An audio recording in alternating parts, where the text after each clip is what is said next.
ये question board exam के लिए बहुत इंपॉर्टेंट है। ये 2024 में ही पूछा गया है और पिछले कई सालों से पूछा गया है अलग अलग तरीक़े से। जैसे कि इसी क्वेश्चन को घुमा फिरा के ऐसे भी पूछा जा सकता है कि पूछा गया है, पूछा जा क्या सकता है। ये मैंने लिखा भी है यहाँ पे कि कितनी बार पूछा गया है ना। और 2023 में भी पूछा गया था, वो लिखा हुआ नहीं है लेकिन अलग तरह से ये इंग्लिश को चेंज कर देते हैं, लेकिन क्वेश्चन सेम ही है ना। जो जिस तरह का सॉल्यूशन हम यहाँ करेंगे वो वही वहाँ भी होगा। तो ये सेम क्वेश्चन है दोनों, या तो ऊपर वाला या फिर नीचे वाला, दोनों ही सेम ही है। ठीक है, तो कोई सा भी हम सॉल्व करते हैं। इस क्वेश्चन में हमसे ये कहा गया है कि प्रूव करके दिखाओ अगर किसी पैरेललोग्राम के अंदर में एक सर्किल हो। पैरेललोग्राम क्या होता है वो अभी समझेंगे। अगर किसी पैरेललोग्राम के अंदर में कोई सर्कल फंसा हुआ हो तो वो एक रोम्बस है, तो वो पैरेललोग्राम एक रोम्बस हो जाएगा। ये प्रूव करना है ना। Prove that a parallelogram circumscribing a circle is a rhombus. ये मतलब है कि कोई पैरेललोग्राम अगर किसी सर्कल को सर्कमस्क्राइब करता है ना, अगर किसी पैरेललोग्राम अपने अंदर में एक सर्कल फंसा के बैठा है तो वो रोम्बस होगा। ये प्रूव करना है। क्वेश्चन समझ में आ गया। अब हम समझते हैं कि पैरेललोग्राम का क्या मतलब है।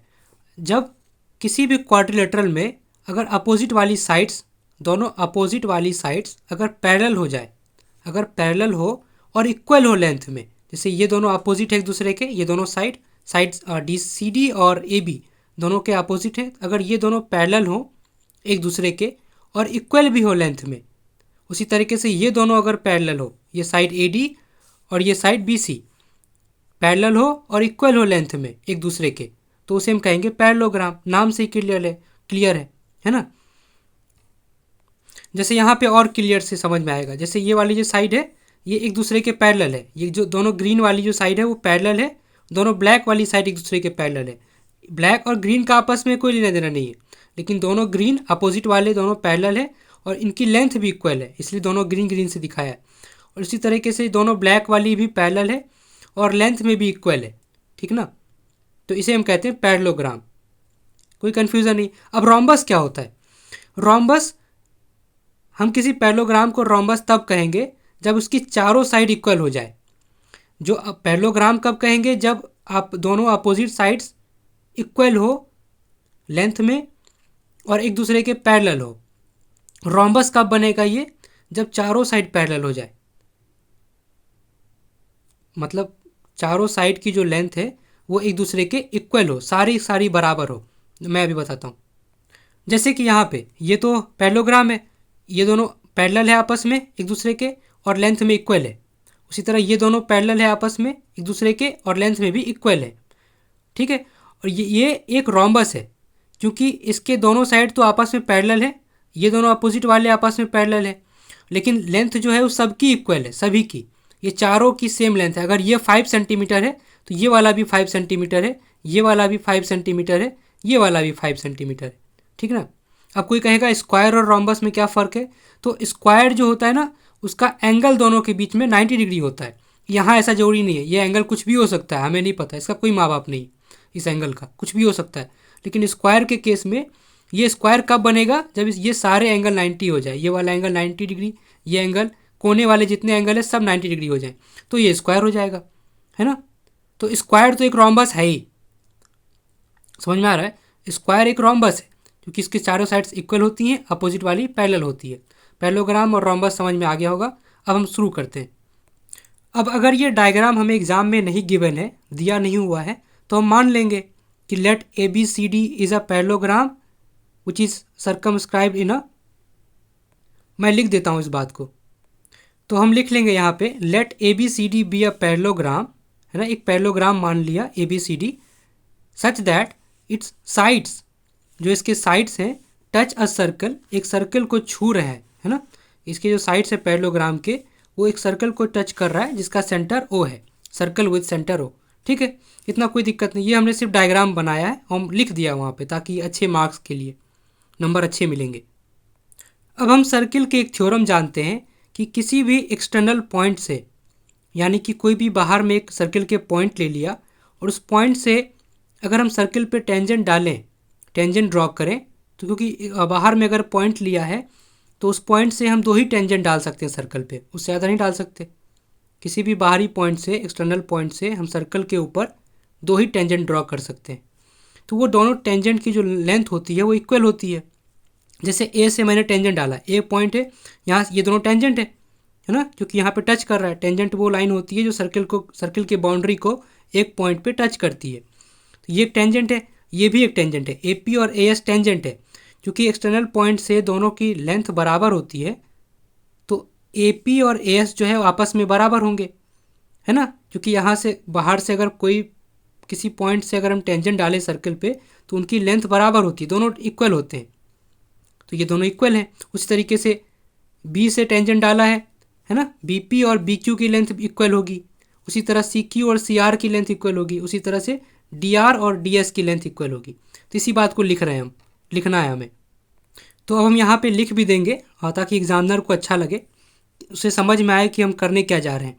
ये थ्योरम लिख देंगे हम, स्टेटमेंट कि we know that the tangents to a circle from an exterior point, है ना, ये एक्सटर्नल पॉइंट, ये exterior point are equal in length. ठीक है, ये थ्योरम है।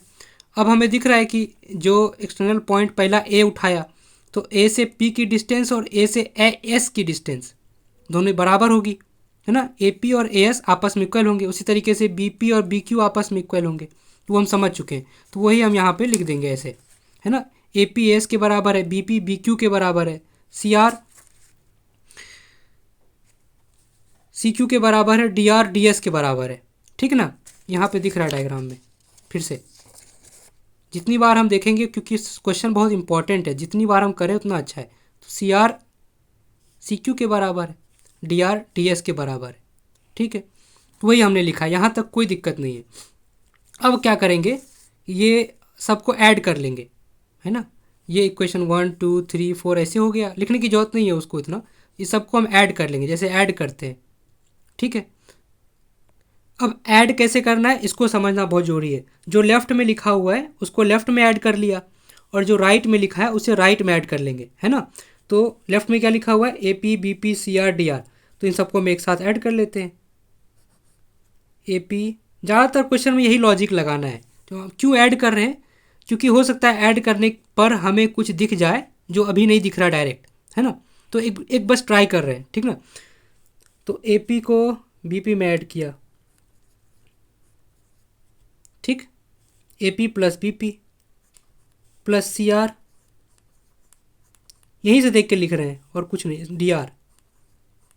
इतने लेफ्ट में लिखे हुए थे ना, A P B P C R D R, A P plus B P plus C R plus D R, equal का साइन लगाया। राइट वाले को एक साथ ऐड कर लेंगे। राइट में क्या लिखा हुआ है, ए एस लिखा है, प्लस बी क्यू यहाँ लिखा हुआ है, प्लस सी क्यू यहाँ लिखा हुआ है, प्लस डी एस। यहाँ तक कोई दिक्कत नहीं है।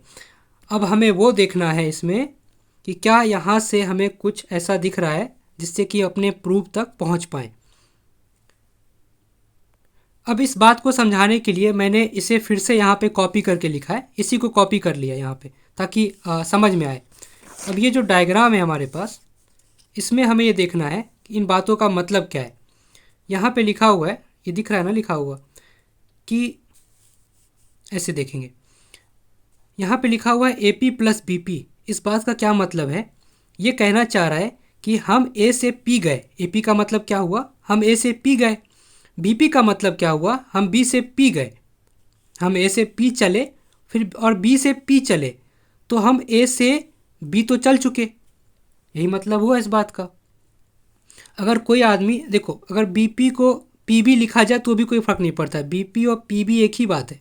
इसका मतलब हुआ कि कोई ए से पी गया और कोई पी से बी गया, तो वो ए से बी गया, पूरा ए से बी चला गया। तो इस बात का मतलब तो ए बी हुआ ना, है ना। ये तो समझ में आ रहा है, यहाँ कोई दिक्कत नहीं होनी चाहिए। देखो, ए से अगर हम पी चले और हम बी से भी पी चले तो हमने ए बी पूरा कवर कर लिया, ख़त्म ना। तो ए पी और बी पी को, इन दोनों को मिला के, है ना, इन दोनों को मिला के तो हम क्या लिख सकते हैं, ए बी। ये क्लियर है।